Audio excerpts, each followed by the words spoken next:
The amount that I have written down right here below me on the note on my notes little notebook, it's the reason why AEW needs to elevate Dynamite. I mean Impact. I'll get there eventually. Rampage. It's the reason that AEW needs to fix Rampage and give Rampage a set image and a reputation, because it would help take the pressure off Dynamite to include so many people. Because it is quite obvious that people don't think very highly of the C show, which is AEW Dark and Elevation. But the fact that this amount of stuff is talked about ahead of the go home show before the pay-per-view is a problem, because some of this should be featured on Rampage. And I will start with that what I think should be featured on Rampage is an explanation from Samoa Joe, Orange Cassidy, Jade Cargill,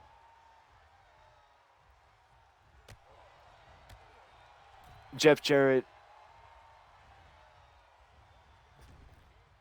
and maybe Jungle Boy. Because you already have Saraya and an expected confrontation between Britt Baker and Saraya, and of course, Mox and MJF ahead of the world title match. But in my opinion, that means you don't need Samoa Joe in the ring to have a confrontation with Wardlow. You don't, or Powerhouse Hobbs. You don't need Jeff Jarrett to have a confrontation with Sting. You don't need, Jade Cargill to have a confrontation with Nyla Rose. You could save some of those confrontations, especially if it's the first time that Sting's been on the program in an extended period of time. You could save those confrontations for Rampage. I still think that, in my opinion, if Cole Carter debuted, even if it was just a way to distract from the eventual debut of Jeff Jarrett, that Cole Carter should be featured with Jeff Jarrett, Jay Lethal, and Sanjay Dutt as a way to help elevate the new face and get people to know who the hell this new kid is.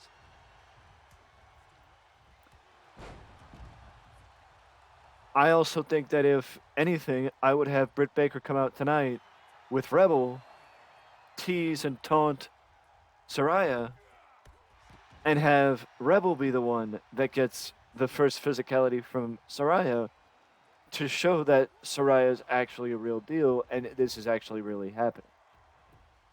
I also think that, if anything, Saraya should be treated like Sting, where she's very protected and just put in a position where she doesn't compete every month and only competes here and there. Because honestly, I know you don't know how she is, you don't know how, blah, blah, blah, blah, blah, but you can't, with how, I'm gonna put it like this, with how AEW's women's division is, you can't put her in the active wrestling role. You need to put her in like the final boss role for the time being, to allow her to find her own footing and just not rest on her laurels of being a former WWE competitor. And I'm not saying she would, I'm just saying that right now her reputation is based off of who she was in WWE. You need to give her an opportunity to change the perception of her. And that only happens with time. Speaking of women changing the perception of themselves, Toni Storm will be in action tonight as well against the Bunny in what is Toni Storm's last match before Full Gear, when she defends the title against Jamie Hayter, which I do believe will be Toni Storm's last day as AEW Interim Women's Champion, because I believe Toni Storm will lose the AEW Women's Championship to Jamie Hayter, because it would be wrong for AEW to not try and capitalize on the momentum that Jamie Hayter has been building, which Jamie Hayter's clearly been building a lot of momentum, that I think it would be wrong for them to not try and capitalize on the momentum and maybe set Jamie Hayter up as somebody that could be challenged by Britt Baker next year. But that's just my opinion. Also, there's a tag team match set as Claudio Castagnoli and Bryan Danielson team up against Sammy Guevara and Chris Jericho ahead of the Fatal 4-Way on Saturday night. And in my opinion, it is necessary for AEW to cast some doubt on how the Fatal 4-Way will go and not just go the same route that they've been going, where the JAS plays the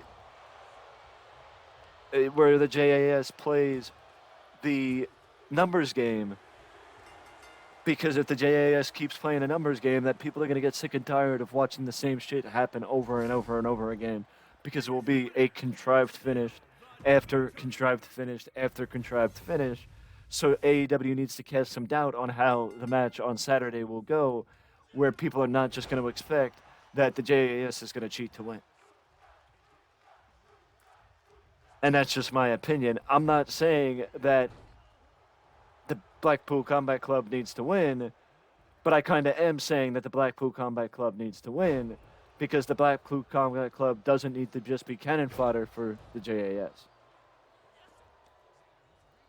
Because the only one that really wins in the JAS and the Blackpool Combat Club, I feel like, is Mox.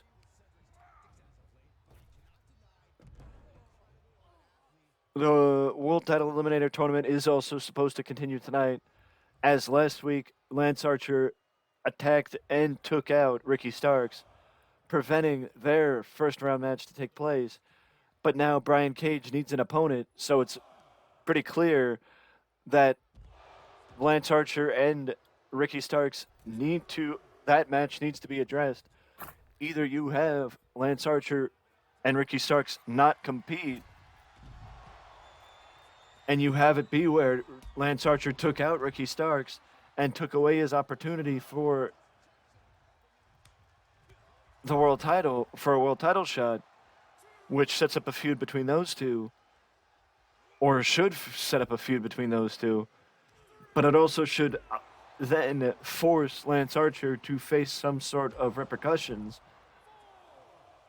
I know that would set up Brian Cage to be in the finals, but I honestly don't think there's a problem with Brian Cage being in the finals against either Ethan Page or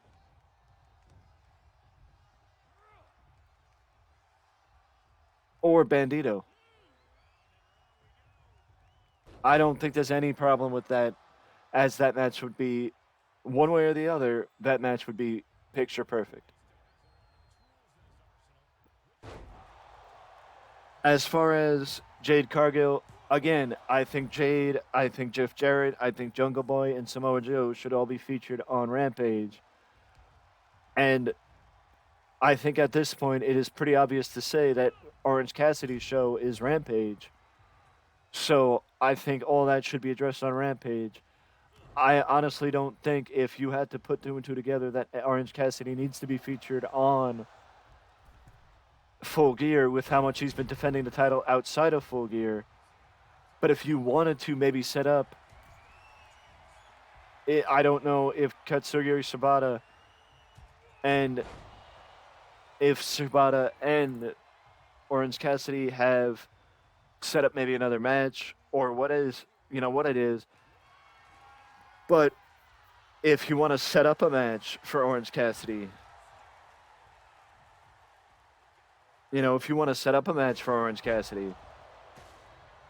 and have the match be set up at Full Gear, that's fine. But as far as, Full Gear being a match where, as far as Full Gear being necessary to feature a match with every champion, it's not necessary.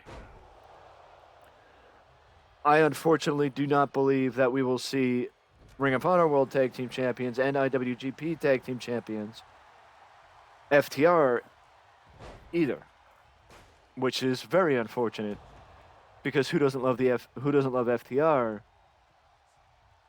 But again, unless the Gun Club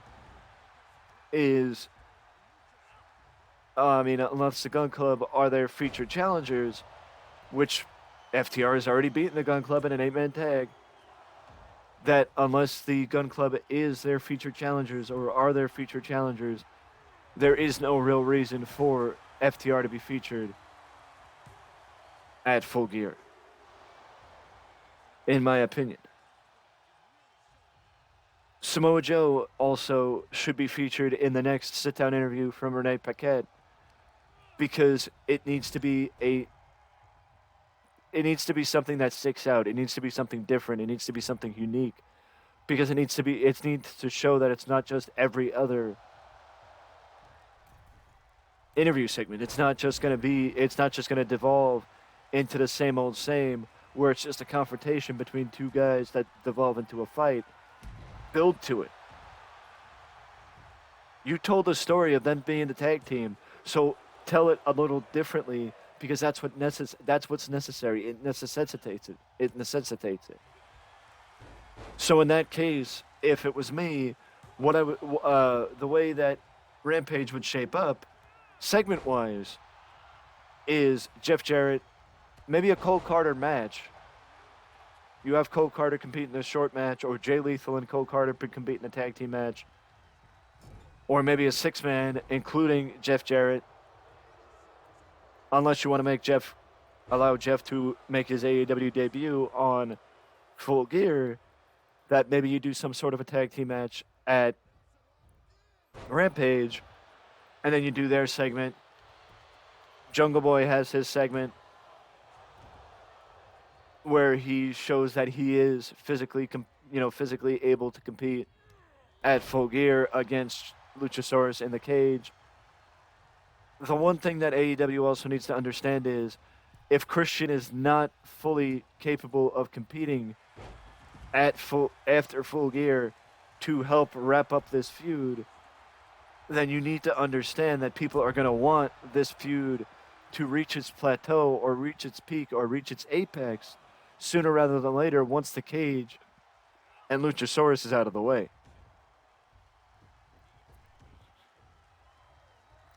Oh yeah, Lee Moriarty. Apparently Lee Moriarty is supposedly going to face Hook coming up either at Full Gear or very soon. I think it was maybe a rumor that he was going to face him at Full Gear.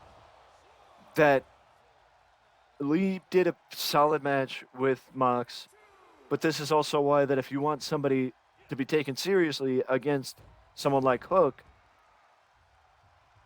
they need to win on the actual programming. If you don't talk about the programming that they actually win on, because how do you expect people to care if nobody knows that he's won matches on AEW Dark and Elevation? How do you expect people to care? I understand that's probably the case, but how do you expect people to care if nobody knows? Talk about it on Dynamite. Talk about it on the actual programming, and then people will know. Then people will be aware. If you don't make people aware, then nobody will know. Because it's like when people got pissed off or when fans would wonder how people didn't know certain WWE talent when they came up from NXT. It's like not everybody watches NXT. Not everybody watches, every edition of the program that you put out. So Lee needs to get at least a win before Full Gear if he's going to be challenging Hook for the FTW Championship. I do like Lee Moriarty, and I liked what they did with him against Mox, putting him in a stable match against Mox. But either way, these have been my thoughts and my preview for Dynamite. Tony Storm will put in a stable challenge. They need to put some doubt in the tag team match before the Fatal 4-Way for the Ring of Honor World Championship. We will be doing a preview for Rampage to see how right I was on Friday, but also Friday will be our predictions for Full Gear on Saturday. If you are looking for wrestling, though, on Friday night and you want to keep watching, yes, there's SmackDown and Rampage, but also Impact Wrestling Overdrive, Friday night, November the 18th.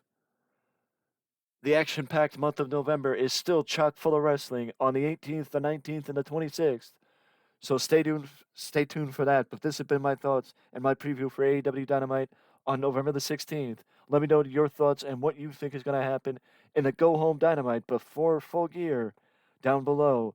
Any and all interactions on the video do help and are very much appreciated.